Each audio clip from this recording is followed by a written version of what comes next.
So we both have to grow a little here. Okay. So I do want to introduce Mike Macniak, and really thank him, because I kind of called him last minute, asked him to do this, and then I shot him a ton of questions and kept moving things around, and he was just very, very flexible about doing it.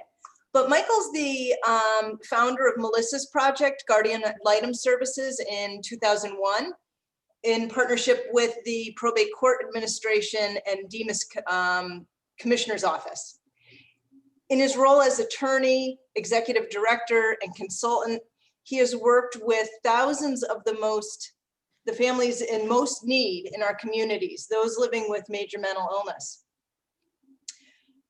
He is the author of several books, including Saving Melissa, The 7 C's to Cure the Mental Health System, and has received numerous awards across the country from groups like NAMI, Probate Judges College, Decision Health, and more. He's been a very, very important player in our system, and Melissa's project has been so incredibly helpful with our clients and in assisting us when we run into snafus with conservators. So thank you very much. And now I just turn it over to you, Michael. All right, Chris, thank you for all that. Checks in the mail, as I say. Yeah, it's been 20 years. It's been 20 years already that we've been doing this work together. And you know, I worked for about 10 years before that in private practice and dealing with some of the most severe, you know, the most complex cases that you guys have probably seen many of throughout your tenure too. Just for my information, can you guys see my screen? It says Fiduciary Best Practices Part 2. Yeah, yes. Good.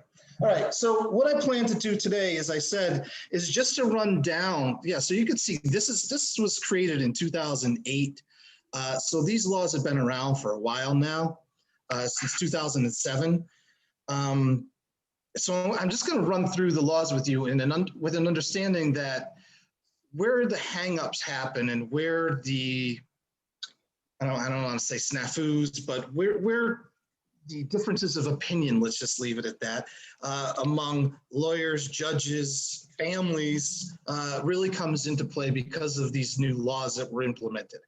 And depending on who you're dealing with, where and under what circumstances you're dealing with, there's people that want to interpret these laws in ways that are very often, in my estimation, make it almost impossible to maneuver within the system. And we could talk about the whys for that. So let me just get started and figure out how to make this happen on my computer here. Okay, so basically we all know what a conservator is, generally speaking, I believe. And if Chris, if you want to stop me in any time, just yell at me to stop, shut up, or whatever you want me to do. Conservators generally, as we all know, are acting as an agent of the probate court, right?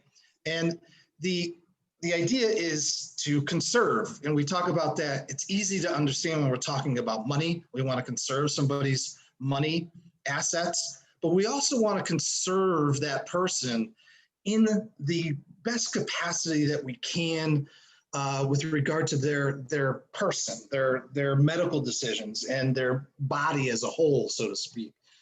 So it's definitely two different key ways to think about it. All conservators have always been and always are responsible to the probate court. They act as an agent of the court, as I said. And very importantly, starting in 2007, the dichotomy sort of shifted. We had this paradigm shift in the way that we think, where it used to be sort of, we would step into the shoes of the conserved person and act as if we were that person. The shift has really been, no, we're not going to think of it that way anymore. We want to think of it as the conserved person is still a person, an entity, a living, breathing being. We are just there as sort of a supplement to that person.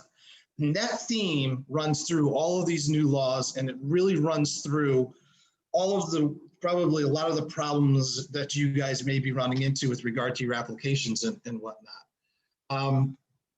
Now, I would say that probably 99% of the time, you are acting in a way that is going to be in conformance with these laws just by virtue of being decent human beings and by virtue of being practitioners and doing what you know in your gut is the right thing to do.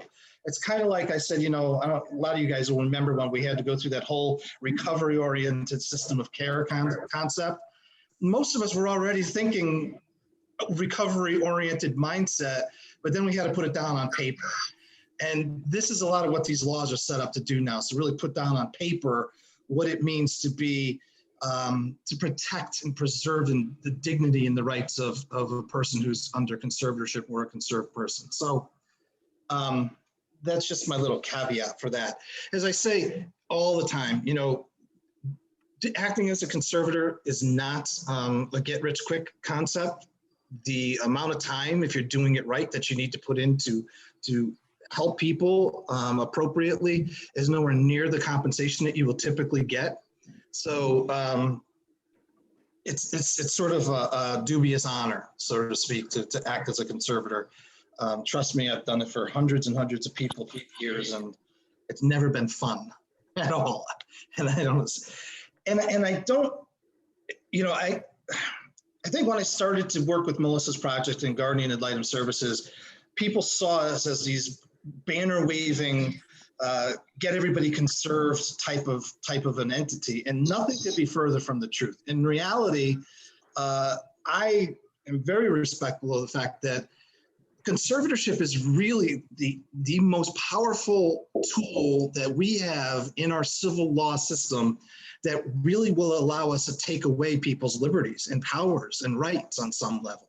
It's not locking people up in jail, but it really is taking away a lot of the God-given rights that we, especially as Americans, feel that we have, we're owed, et cetera. So it's not to be taken lightly. And, our judges in the probate court system, maybe they used to be a little more cavalier about it back in the old days, but I really don't think that any of them take it lightly. It's a very serious issue. Many, many times it's very pro forma for sure. Many, many times there's little to no doubt that a person needs to be conserved. What we see that becomes problematic is when it's almost a gamesmanship type of a thing where we're saying, well, let's play devil's advocate in every single turn of the coin. And that's where it can become very challenging. And that's where some buzzwords and some key legal concepts in the laws might help you to achieve some of the things that you need to achieve for the betterment of your particular client or patient.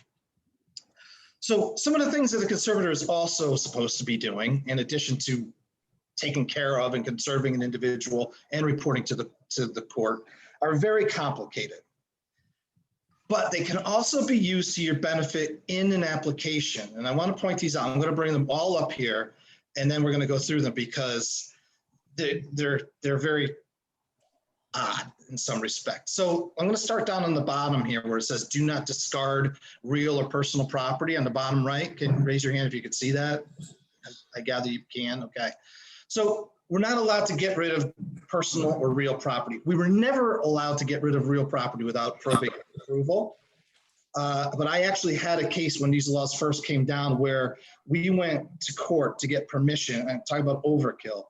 Literally 32 empty Smirnoff vodka bottles, the most disgusting couch you've ever seen, and a television that didn't work. And we went to court to get permission from the court to get rid of that stuff. It's absurd. But when these laws came out, it was very touch and go. We didn't know what was going to happen and how they were going to be treated. So a lawyer actually brought an action about those items. We want to allow the conserved person, and by the way, we don't call them wards anymore. Now it's conserved persons. We allow the conserved person to make decisions and to maintain responsibilities. So this is definitely part of the paradigm shift, where it used to be the conservator was solely responsible for making decisions for an individual, right? The conservator was basically taking over all the responsibilities, bill pay, work, contract, everything for the conserved person. And that is just not the way that these laws are written anymore. And we'll get to that here in a second. And this all goes to this concept of least restrictive means of intervention, which we'll talk about as well, because that is the biggie. That is the language that runs through everything across the country, by the way, with regard to guardianship / conservatorship. If you have a question about whether or not a conservator should be appointed, if you have a question about whether an intervention should be tried, invariably, if you could say, this is the least restrictive means of intervention, your answer is good. So if you ever have a quiz, that's your answer 99% of the time, especially if you are interested in going into the National Guardianship Association and taking their test. Everything on that test is geared toward least restrictive means of intervention, least restrictive means of rights, et cetera, et cetera. Okay, moving right along. Ascertain healthcare wishes, ascertain views and goals. Okay, so I'm moving up from the bottom. It should just go without saying that when we are acting in any kind of fiduciary role, even as a fiduciary role for our parents, right? I mean, as parents for our kids, we want to say to the kid, hey, what do you want to do here? You know, what do you want to get out of this? What do you want? I mean, I got an 18-year-old son now who's making a decision that I don't agree with. He was supposed to go to the Galapagos Islands, and now he's decided he doesn't want to go. And I don't agree with him. I want him to go, but I'm trying to figure out why he doesn't want to go, et cetera. So even as parents, we're making decisions. We want to talk to our kids about what they're doing. Well, as a fiduciary, as a conservator, you want to make sure that you're doing that too. These people have dignity, they deserve your respect, and they need to be included so that you can become a better fiduciary. Okay, now the last two are very tricky, but they can be used to your benefit as the petitioner in trying to maybe get someone conserved. And that is the top two: assist in removing obstacles to independence and assist in achieving self-reliance. Now, I'm sure Chris has heard me say this before, but there's about a dozen people on the line right now, maybe a little more. If I gave each and every one of you a piece of paper and asked you, what do those two things mean? Assist in achieving self-reliance and assist in removing obstacles to independence, I would come back with probably 12 different answers, all of which are probably right on some level. So this, to me, is language that is just so sort of amorphous that you could really use this language to your benefit if you need to. For instance, you have a conservator in place who is not allowing the son or daughter to go to work. Well, I think that's an obstacle to independence. So this conservator is not really doing a good job because they're not allowing their son or daughter to work. That's an obstacle to independence, and therefore I think that they should be removed. Or I think that they should balance their own books, or I don't believe that they should balance their own books. Therefore, am I preventing them from achieving self-reliance? So I've seen this used as a double-edged sword many, many times throughout the system, particularly when you have a conservator involved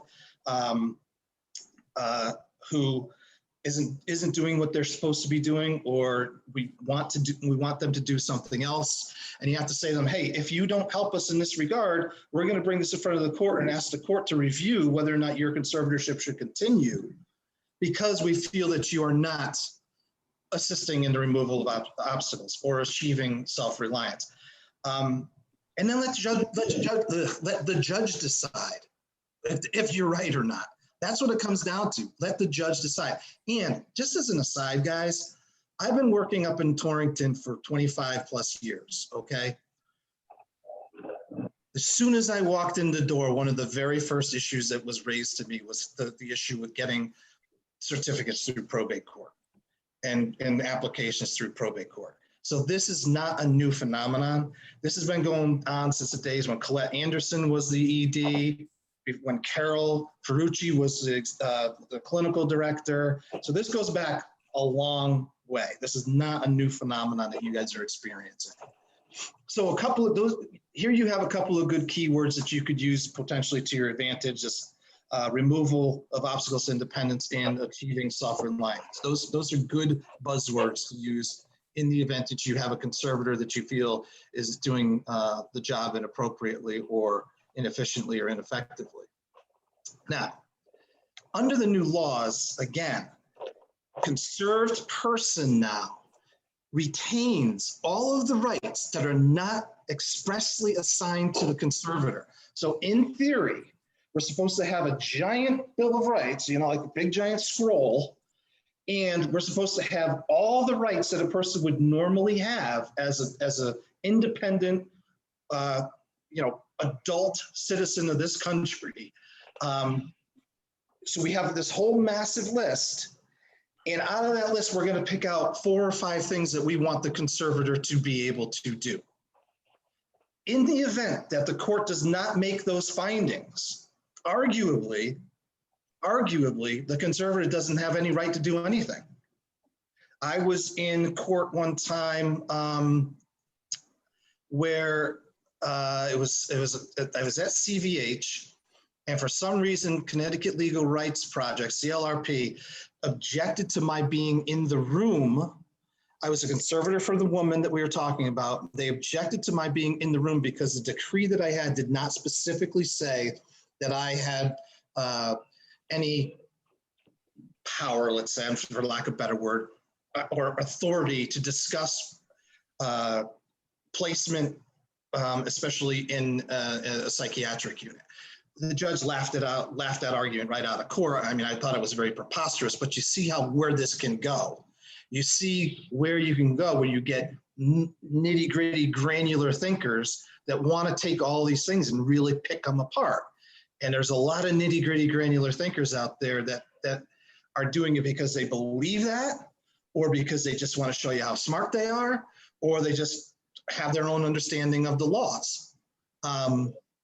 So anyway, the conserved person now retains all of their rights unless it's specifically found that they should not maintain certain rights to make decisions, to enter into contracts, to marry, to hire Meals on Wheels, to sign a lease, whatever those cases may be.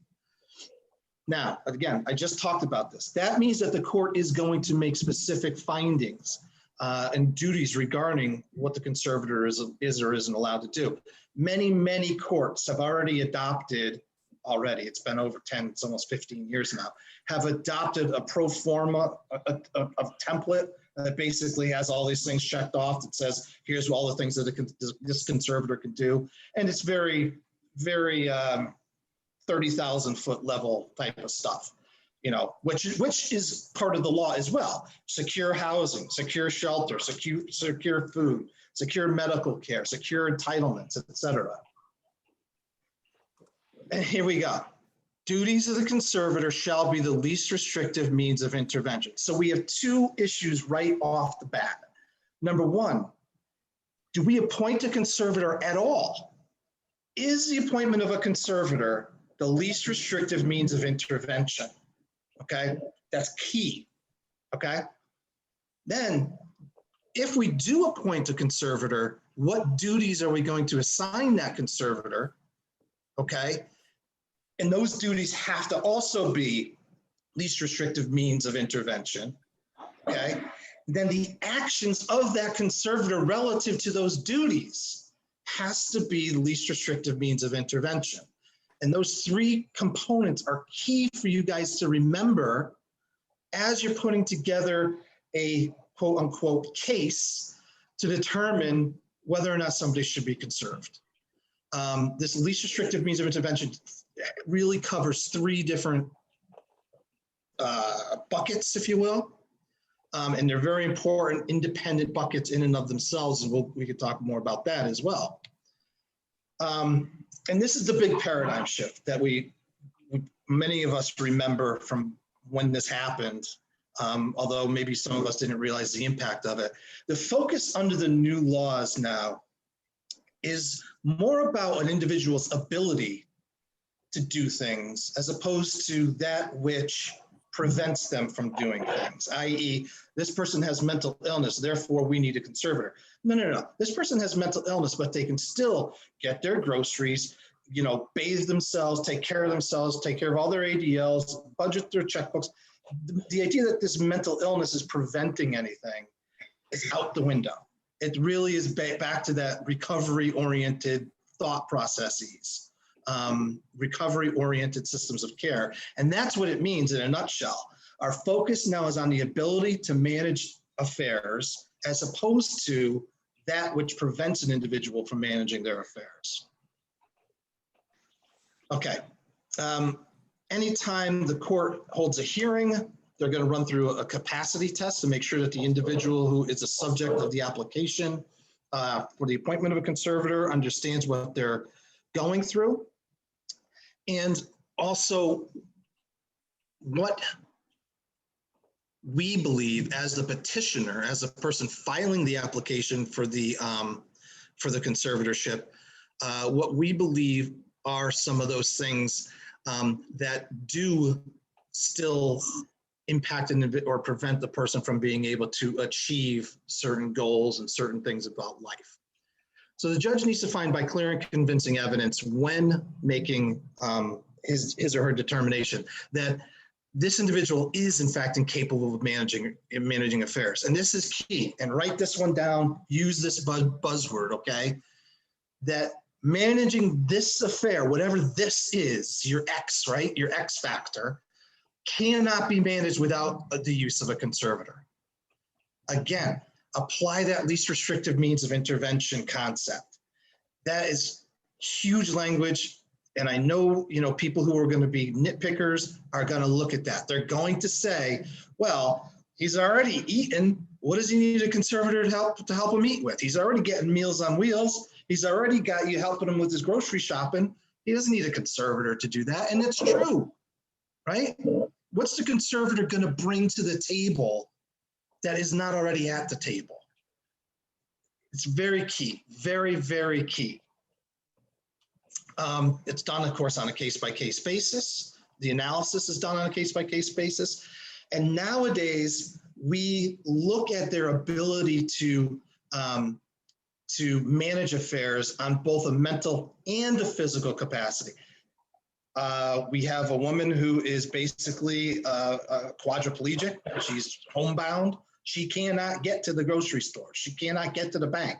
She needs somebody to do this for her. We want to appoint a conservator for her. It used to be more of a physical issue than a mental issue, but now the law actually specifically brings in both mental and physical incapacities, which is interesting that it never did before, but so be it.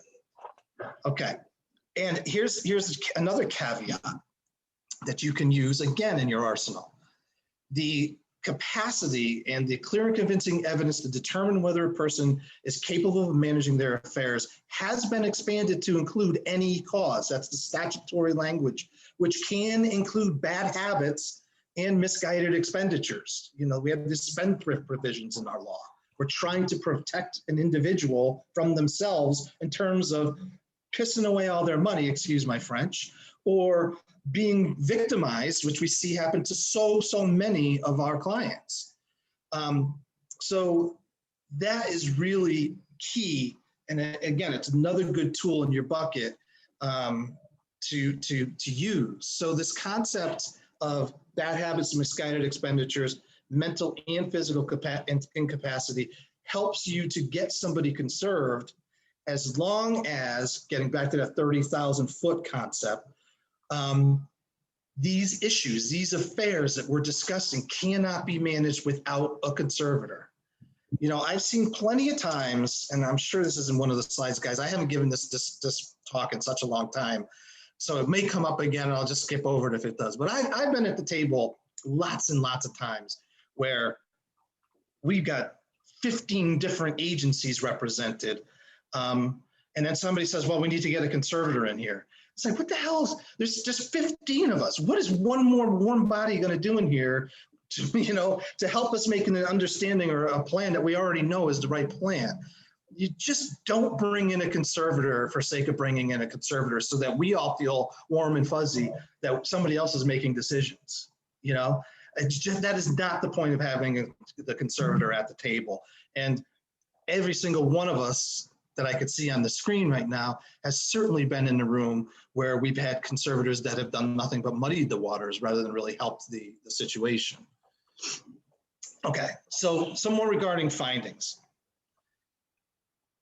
And a judge may get nitpicky about this stuff. In other words, if you are going to apply to the court and have the court appoint a conservator, okay, and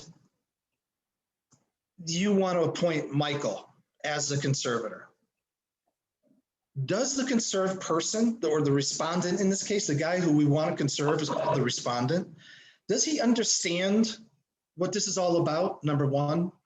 And can he articulate a preference? In other words, he doesn't want Michael to be his conservator. He wants his sister to be his conservator.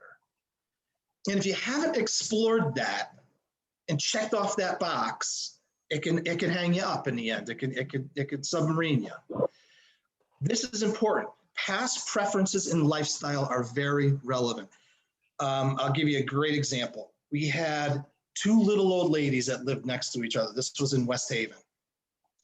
They lived next door to each other. They were best friends for like 60, 70 years, literally.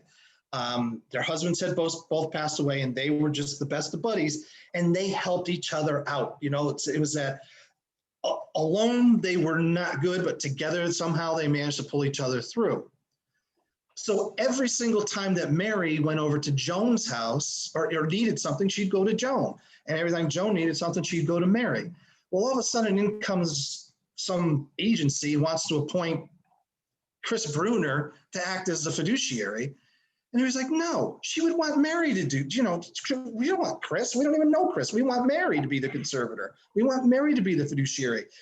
When you can bring in evidence about these past preferences, this past lifestyle that these individuals live, you know, this kid always goes to his mother and father when he has this problem, that problem, the third problem, whatever that may be, that is relevant. You can bring that as evidence now to help the court to make a decision about whether or not a conservator is appropriate.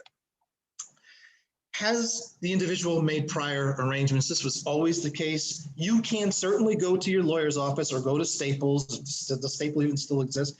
You can go online and find a document, a form that designates a conservator. You can go online just like creating a will. You could say, I want Chris Bruner to be my conservator in the event that anything happens to me.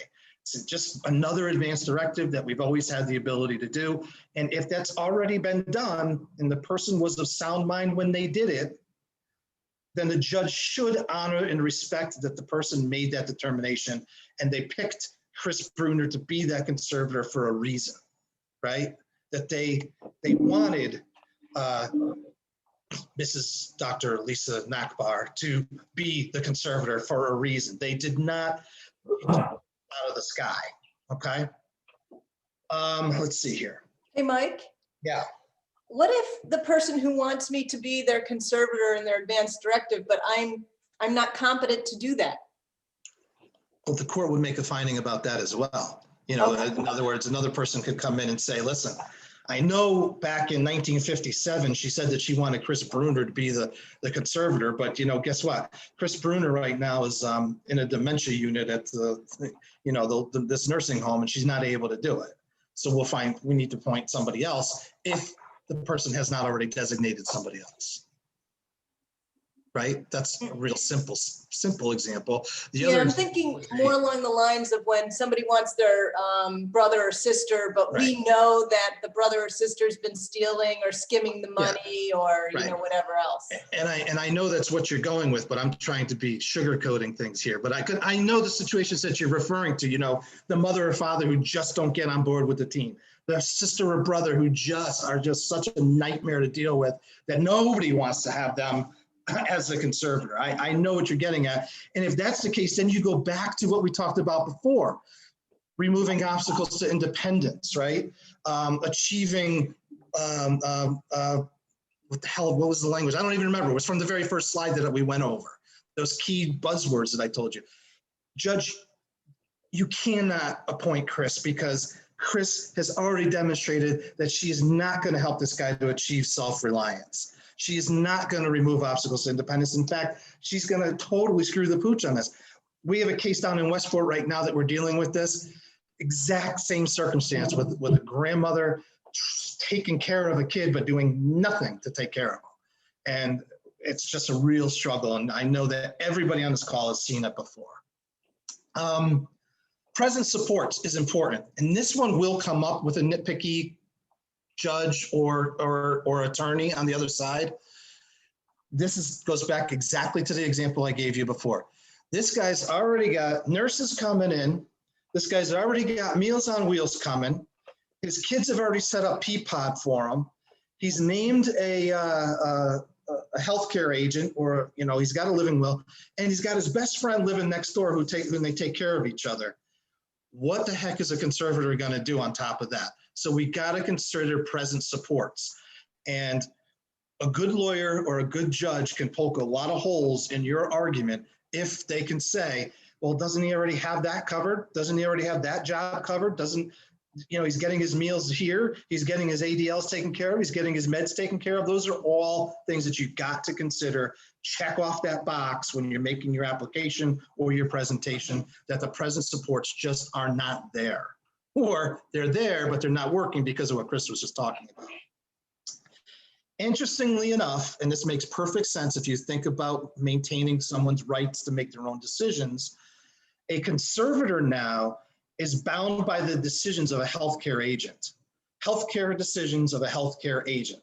So if I have previously gone to my lawyer and appointed a healthcare agent that I want to tell the doctors, I'll give you an example. A friend of mine is one of these people that wants to be kept alive under any circumstances. She's not like 99% of us that say, if I'm ever in such and such situation, just pull the plug. I don't want to live like that. And you guys know what I'm talking about. Well, I have a friend who says, oh no, you fight you fight for me. You do not let them pull that plug. And I don't care what circumstance I'm in. I don't care how brain dead, how I have no brain activity, or I want to be kept alive. Okay, well, if the healthcare agent says that to the doctor's got to listen to the healthcare agent as opposed to a conservator who has subsequently been appointed. It's interesting. Not too many people know it, but it's just, there you go. You have a little nugget for you there. There's a little aha moment for you. Okay, conservator person, we'll just do this quickly. The finding has to be that they're incapable of caring for themselves. That includes medical care, getting nutritious meals, finding appropriate clothing, getting appropriate shelter, and taking care of their ADLs. Now, what's appropriate clothing? What's appropriate shelter? What's appropriate nutritious meal? All up for debate, all arguable, right? And all, a creative lawyer could say, hey, have you guys ever seen the tent that the guy builds right off of Route 8 heading north, just as you're coming into Waterbury? That's a pretty cool looking tent. And I know that he's got an entrance that's about this big so that nobody can come in because he's so skinny, he gets up there. And he built that thing out. It was all tricked out. He had like 3 rooms in that house. Completely illegal, but you know what? It was warmer than some people's houses that I know now. It was, so was that appropriate? Most of us would say no, but a tricky lawyer or a tricky judge might say, yeah, he's got a place to live. Not where I want to live, but it's a place to live. So hello, those are things. Yeah. Yeah. Oh, sorry to interrupt. This is Jeff. A question about. Hi, I'm all right. Hey, Mark, I think you have to I'm just mute watching yourself. the Mark, Conservatorship. you have to mute yourself. He's not muted. I'll see if I can, Okay. before he says anything bad about me. More likely me. My question was about the clothing as an example, but also I guess food, meals. Is it a matter of the individual has access to nutritious meals or to the proper clothing, but might not be consuming those nutritious meals or wearing the clothing or maybe even throwing the clothing out? Does this become more kind of lawyer tricks around those things? We've had. I know what you're getting at, and I don't want to interrupt you, but I think it goes both ways, right? I think that The idea, I mean, how many people have you seen walking around in February with flip-flops on, right? And they have perfectly good shoes back home. They got boots back home, but they prefer to wear flip-flops in February for whatever reason. That's a preference thing, right? Versus they completely don't know how to get the boots. They completely can't keep because they're being victimized. They sell the boots because they got a drug habit, those types of things. So go ahead. I'm sorry to interrupt you. No. You're right on track. The client I have in mind, familiar to many of us, is somebody who she's constantly throwing out her clothing every time it's purchased for her. You become part of her delusional system. So she has clothing in some moments, and then she doesn't keep it. But clearly it's not a preference. It's relevant to her mental illness, and we just need to make that explicit in a. Well, but how do you do that, right? And how do you say that a conservator? Now, this is actually a really good example because this is how things come up. What's a conservator going to do about that? Could have influence at least over her funds and helping us to plan around how to best manage it. Yep. Conservator of person, I would have to think more. Yeah, and that's right. Yeah, the conservator of a state would certainly be able to say, well, we can go buy her more, or we're not going to buy her anymore. But what's a conservative person is going to be it's going to be very difficult for the conservative person to say, do this or else, Right. Can this PowerPoint be shared? Joan is asking me. Yeah, Chris, did I send you a copy of this PowerPoint already? No? All right, I'll send a copy of it to Chris and she can disseminate it. Is that the right word? Give it out. Jeff, did that help? You good? Yeah, I appreciate the response. Helping us distinguish, I think, between preference, what a client's preference that we might disagree with, versus what might be a function of their illness that they can't control. And then it becomes a question of, okay, what if anything can this kind of conservatorship or that kind of conservatorship do about it? Exactly. And that, in terms of I think your first question is probably the most important, but your second question in terms of this discussion is the overarching theme, right? What can I do about it? I can't, and we're going to talk about that here at the end. But at some point you say, hey, oh, I'm sorry. Conservative person is incapable of caring for oneself if they're easily victimized as well. But, at some point you say, what do we do about housing? I got him a house. He doesn't want to live in it. He wants to live under that bridge. I can't force him to go live here. I can say, I'm going to pay your rent here at this warm apartment as opposed to your cold bridge. But if you choose to live under the bridge, I got nothing that tells me that I can force you to go there. It's the same thing. I got you a nice cozy sweater for Christmas, and you prefer to wear a tank top and flip-flops in January. So are you talking about someone who's already been conserved? When you're saying that, do you have an already conserved person in mind? Yeah. Okay. Yeah. Got it. Thank you. Yeah. Already conserved person, or even if you want to bring a case in action to me as a judge and tell me, Jeff, that this woman's not wearing her boots in February, and I'm going to say, okay, well, is that part of a manifestation of her illness, or is that a manifestation, or is that just her preference? Right. That's huge. Mm-hmm. And then the second question is, what do you want me to do about it? Yeah, right? It's not unlike treatment itself. Conservatorship is another kind of structure or resource around helping a person, be safe and function in the community. But we cannot make people behave. From very true, right? And I use that a lot as well. Whereas at the very beginning, I was saying, I'm not a banner waving, card carrying, conserve everybody type of guy, but I do believe, and I've seen, and I've made call this a career of showing how conservatorship and the laws in team building and service system coordination can go a long way when used in a clinically appropriate manner. It can really be helpful. And it's a helpful, valuable tool, much like medication can be a helpful, valuable tool. So moving right along. Duties, responsibilities. Do you mind if I jump in for a second? Sure. Am I echoing? I don't know if that's nope. Oh, okay. So this is it's akin to Jeff's question as well. Well, first of all, I appreciate you pointing out that very often I think our judge, sounds like for good reason, questions whether another layer of support really makes sense or whether it's superfluous or whether it just muddies things.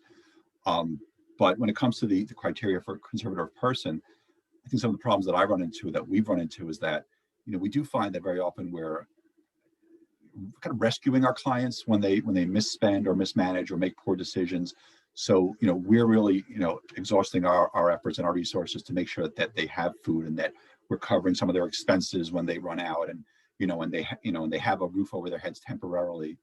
Some of our clients aren't having their rent paid or are homeless. And you bring that into the courtroom, and that seems to be evidence that, all right, the situation as situated is the supports as situated are sufficient because so-and-so has all of this. Yeah. And we've always been in this, we've always wondered, well, do we stop, the support temporarily, which we don't do, but we think if we stop the support temporarily, we'd have a better case. Yeah, I agree. And how many times are you going to march back into the court to say, look, he's doing it again, Judge. He's, and that's unfortunately, that's what you're up against very often, right? I mean, you got to look at the circumstances as they present themselves now in some cases, as opposed to sort of being allowed to lay out the totality of the circumstances. And I think that is the key. You want to go into court and show a pattern of behavior. So you're looking at past preferences and lifestyle, like we were talking about before, but a pattern of behavior is also persuasive in most courts. Not all courts, most courts. A pattern of behavior, a predictable likelihood of behavior is and should be persuasive. But there's a square peg for every round hole, I guess is what they say. So guys, conservatorship, part of this discussion that we're having right now is perfect right now because it's not a dictatorship. Conservator is not that magic wand that says, you shall do what I say because the court told me to tell you this.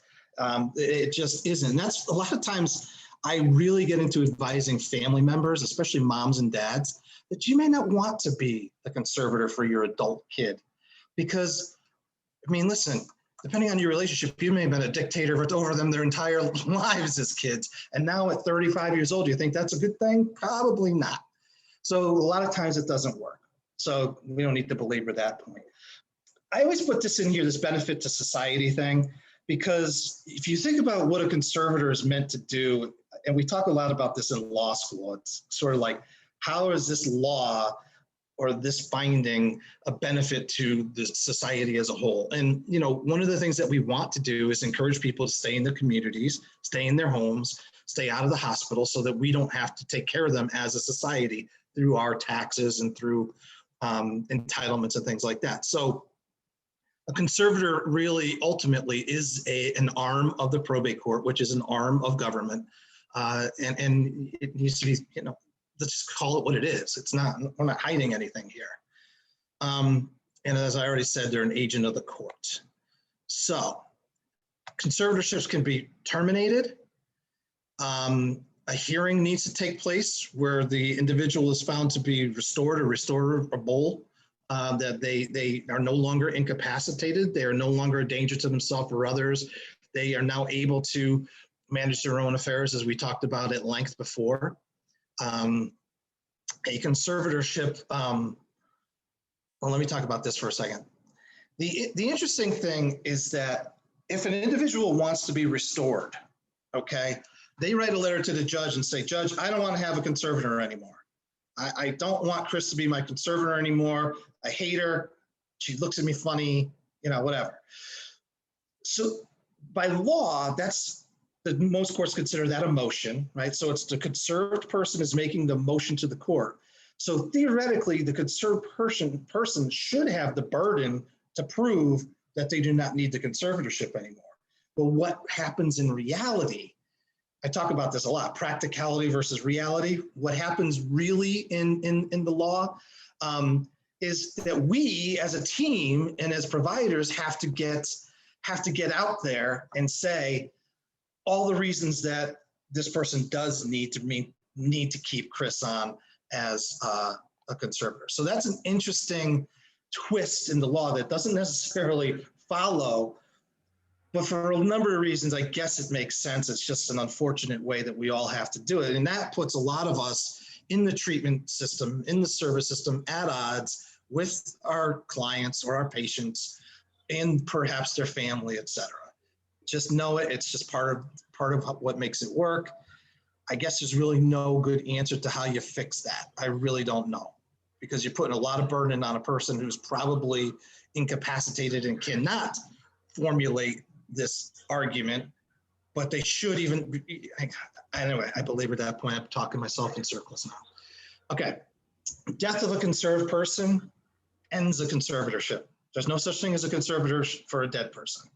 Okay, you'll a lot of times get a call from the hospital saying, what are we going to do with Mr. and Mrs.'s, body? What are we going to do with their shoes? What are we going to do? I'm done. I'm out. I have no authority to make a decision over a person who's passed away, interestingly enough. So, okay, removal of a conservator. Maybe this comes up sometimes in your discussions. I know I've been up there in Torrington plenty of times where we've had discussions around this. Breaches of fiduciary responsibility. Do you remember the very first slide that I showed you? This conservator is not doing these 6 things. They're not ascertaining the views and wishes of the individual. They're not helping them achieve their goals. They're not removing obstacles to independence. They're not, I can't even remember them all. You guys remember them better than I do right now. Achieving self-reliance. That's the one I always forget. We could basically go into court and say they're breaching their fiduciary responsibility because they're not doing those things. And again, if you feel that, as I said, those 2 top items on the top of the page I showed you, slide number 1, let the court decide if you're right or not.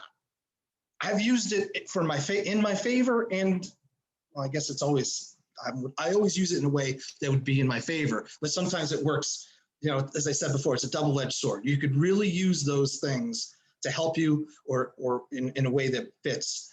You can have your cake and eat it too, is what I'm saying, if you use those buzzwords, including the neglect to perform duties, budgeting, finding shelter, finding appropriate clothing, buying the boots instead of the flip-flops.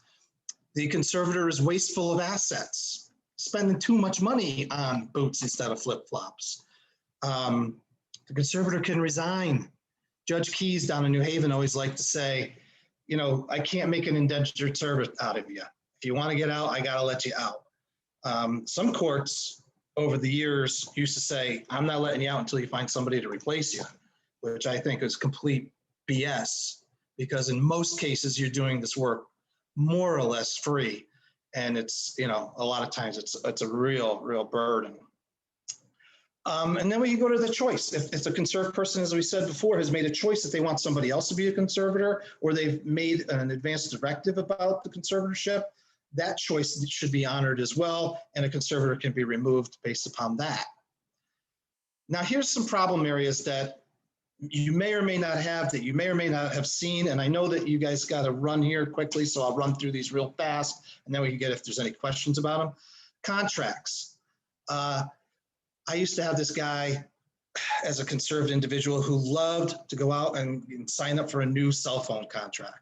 He was completely incapable. He didn't know how to pay for he hardly even knew how to use a cell phone, but he knew he wanted one. He had them all the time. He had like 10. Americo Karsha, I don't know if you guys know him. He's a lawyer down in New Haven. He had a guy who literally would go around. He had like a car fetish. He just went to all these used car dealers and kept buying cars. And then he had another guy that kept buying rundown piece of crap real property, like vacant lots. And Americo basically had to go from here all the way down to like Harrisburg, Pennsylvania, to undo all these contracts that his conserved individual got himself into. It was, I laugh about it now because I know Americo, but it was not a funny situation. It's a lot of work.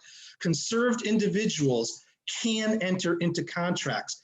Contracts entered into by a conserved person are voidable. They are not necessarily void. Okay? Does that make sense? They're voidable, not necessarily void. Okay, releases of information. I get this one a lot. Well, I got a guy who's conserved. He already signed the release. Do I need to get the conservator's signature? I would say yes, absolutely, you want to get the conservator signature, especially if that's in the decree that the conserved person or the conservator is in charge of medical records and whatnot. And the conserved individual may or may not seem to be in perfectly understand what you're talking about, but do yourselves a favor and get the conservator's signature as well. And the opposite is also true. If you have a conservator who's already signed a document and you're going over the document with your patient or client who happens to be a conserved person, it can't hurt to have them sign it as well. I always say, guys, why wouldn't you want to talk to them about what this is and release their own information? Include them in the plan that you're making or the process that you're going through. It goes a long way to helping you to have a better relationship with the person who is conserved. So it's not law. The conservator's signature is probably all you need, but it doesn't hurt to give them a chance to talk about it. DNR, DNI, courts have always been sort of run their own show on how they want to handle do not resuscitate and do not intubate orders. Some courts don't want to hear from the conservator until the very last minute. Some courts will want to have a hearing about whether or not to enter a DNR, DNI, and by the time the hearing is scheduled, it's probably going to be too late. I think it's a personal best practice, and I will not sign DNR, DNI if I'm asked to by an institution, hospital, nursing home, whatever. I won't do it because I don't know the person well enough to know what their belief systems are. I don't know what their families or belief systems are. I don't go down that road. I will kick that up to the judge and let the judge make that decision. Advanced directives. What do we do if the conserved individual has advanced directives and then at the time that they're most at need, when crisis hits, when it's hitting the fan, they now say, nope, I'm pulling back all those advanced directives. They're no longer any good. I don't want Bridget to have any more say over anything. She's not my healthcare agent anymore, or she's not my conservator anymore, et cetera. What do we do in that circumstance? That's a big question that I don't necessarily have an answer for, other than to say, perhaps Bridget is saying this because she's in a position where the illness is manifesting itself in this way that is not clear. She's not thinking clearly. She's not making informed decisions. And that's the exact reason why we need that advanced directive, right? Can I ask a question? Yeah. Can I ask a question about the advanced directive? You mentioned earlier that the healthcare proxy would take precedence over a conservator in some situations. If someone has an advanced directive and becomes incapacitated, does that person, like physically incapacitated, does that person at that point take over for the conservator, or does the conservator maintain? Basically, what that comes down to is, I mean, I hate to say it, but it's like more like an end of life. No, I guess it's not. Elective type of elective procedures and end of life stuff. I think that doctor froze up there. He froze up there for a second. So the healthcare agent, you could appoint a conservator of the person to help make medical decisions, et cetera. And the reality of it is that if the healthcare agent comes waltzing in with his paper, he trumps the conservator. It used to be the opposite. The conservator trumped everybody, but not if you have made an advanced directive and considered somebody that you want to be your healthcare agent. I mean, the idea being that, I've known Chris for 25 years. Chris probably knows what I would prefer as opposed to Joe Blow, who's just walked off the street and got appointed as conservator because the judge picked the lawyer out of a hat, Psych meds, you guys know the problems with psych meds. When can we give psych meds against somebody's will? If we get a med against will order in the hospital and the person leaves the hospital, does a psych medication order follow them? No, it doesn't. But we can bring them back into the hospital and reapply and have the psych med order reinstituted. And some courts would even say, I already ordered this. In fact, I've seen this happen. I ordered this and it's less than 180 days ago, so it's still good. I would err on the side of caution with that and have a new hearing unless the judge says you don't need a hearing. And then the final thing I'm going to talk about is, housing changes. There's some serious discrepancies in the statutes right now with regard to housing. The most obvious is, hey, if I'm going from a restrictive environment to a less restrictive environment, I don't have to notify the court that the conserved person is doing that. If I'm going from this environment to a more restrictive environment, well, yes, then I got to notify the court. The question becomes, what about a lateral move from one hospital to the other? Theoretically, you should not have to notify the court. But interestingly enough, the statutes actually say, in the event that there is a change of residence, you'll let the court know, and after a hearing, the court will basically give you their blessings. So the courts, most of them err on the side of caution and they used to say, I'm sure they've backed off of the stance a little bit, but they used to say anytime there was a change of residence, no matter if it was least restrictive, more restrictive, same level, we want to have a hearing. The smarter, more reasonable courts would say, just give us notification. We'll consider that a hearing. That's our notice, and put that in there. But the statute is that contradictory. It says, if you don't have to have a hearing if you're moving to a less restrictive environment. However, after said hearing, the judge will make such and such determination. It's really problematic. We had a case, and I don't remember the exact circumstances, but I do know that it was in Torrington, where we moved an individual because we had a bed available and we had to capture that bed, right? I mean, you guys know better than anybody. A bed comes available and a guy's a perfect fit for it. You want to get that guy in that bed as quickly as you can. Well, we did that. We moved the guy, let the judge know that we moved the guy, and the judge got pretty mad at us and said, "Nuh-uh, we're having a hearing about this." Frankly, I don't know what the recourse would be, because the bed that he was in, he's already out of and is taken by somebody else. But the judge wasn't happy that happened. That was Judge Magistrelli in Torrington. He was not happy with that. And, it's basically because of these laws.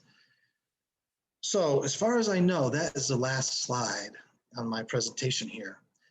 So what I'm going to do now is I'm going to just give me a second. I'm going to stop this, and